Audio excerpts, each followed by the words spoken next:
For today's video, lalabas kami para bumili ng itlog na luto. Yung tindahan ng bilihan ng mga itlog. Pinagyayabang to ng kaibigan niya sa akin at ng partner ko na masarap yun daw yung pagkain dito at matagal na dito sa lugar nila. Kaya guys, tignan natin. Pero sa nakikita ko guys, Diyos mayo, yung itlog ginawa, yan ano lang sa kamatis sibuyas. Kaya go!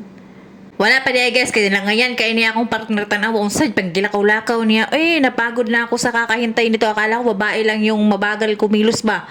Ito pa palang yung partner ko, sobrang bagal kumilos, ginoo ko, parang babae din.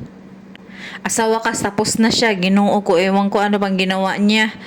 Tingnan mo, babalik pa siya. O, tingnan mo, sino hindi maiinis dyan? O, tingnan mo. Tos, yun. Ayan, bababa na kami. Nandito kami sa labas, guys, kasi bibili kami ng food for dinner.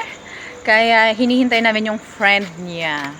Kasi sasunduin kami. At ito na nga, guys. Dumating na yung best friend niya. Ito na, pasakay na kami. तो रहेगी પેલા આમ પપ્પાનું સામાન રહી ગયું આજે મારથી શનિવારે આપણે થોડું વહેલું નીકળવું પડશે 8:30 હવે How are you? My name is Kiana. What's your name? My name is Kiana.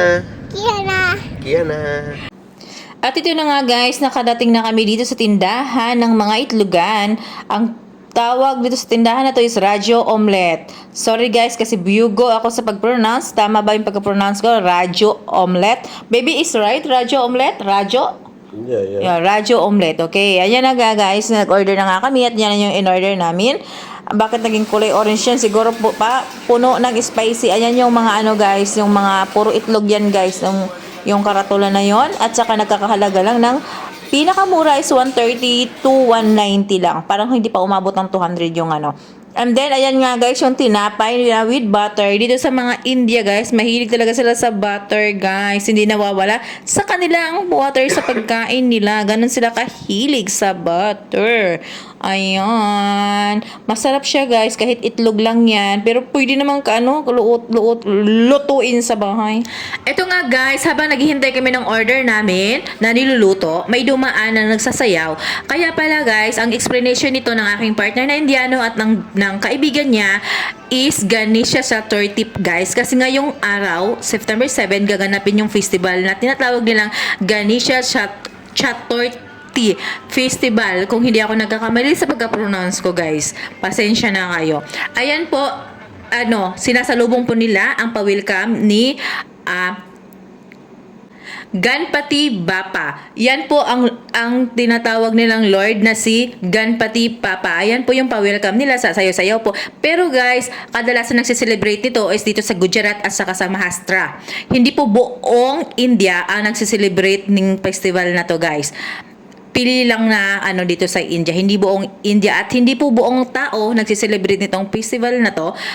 Kung sino lang yung naniniwala sa sa Lord na, kasi marami ditong mga santo na pinaniniwalaan dito sa India guys. May kanya-kanya. Then ang pag-celebrate po ng ng pa-welcome ni Ganesha Chaturthi guys, meron nagse-celebrate sa mga office, meron sa bahay, meron din ganyan nasa sa kalsada nagsasayaw-sayaw sila guys.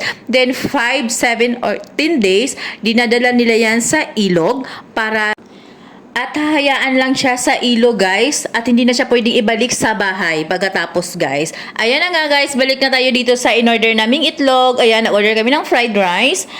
Then itlog nga siguro mga din to, mga 4 mga 5 tong in-order namin. Ayan yung boiled egg with the spices na sobrang anghang guys. Pero nag-order kami dyan ng boiled egg na may maraming cheese. Ganyan lang guys. Kahit ganyan yan guys, masarap siya guys, kahit simple lang. Ayan na nga guys, nakauwi na kami sa bahay at kakain na nga kami. Kasi gutom na, mga na to, mga 9 PM na dito sa India. Then sa Pilipinas, time is 11:30 na. Ayan, nag-order ako ng favorite kong lassi. Ang sarap ng lassi na yan guys. Ayan yung boiled egg na maraming cheese guys. Napakasarap talaga guys. Ayan, tapos pinatinan ko na ng tinapay. Ayan yung fried rice. Kunti lang yung fried rice kasi nga kaming dalawa ng partner ko hindi kakain ng fried rice. Kundi ang kakain lang namin is yung tinapay. Kasi diet kami ng partner ko dyan. Ayan nga guys, lumalamon na kami. Kaya samahan nyo kaming lumamon. Ang sarap niyan guys. Sobrang sarap. Kahit maanghang yung Kahit ano, yung ang tawag doon guys, yung umaano na ako sa anghang, pero natikman ko tong itlog. Ang sarap, babalik. Balikan ko talaga tong pagkain na to guys. Napaka-sarap.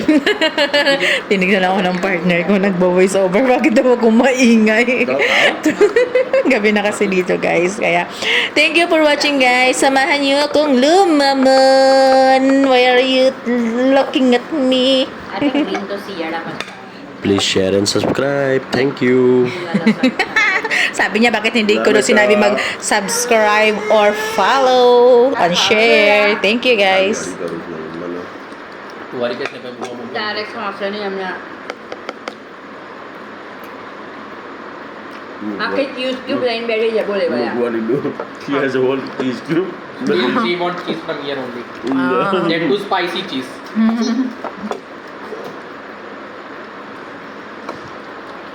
She like cheese like me.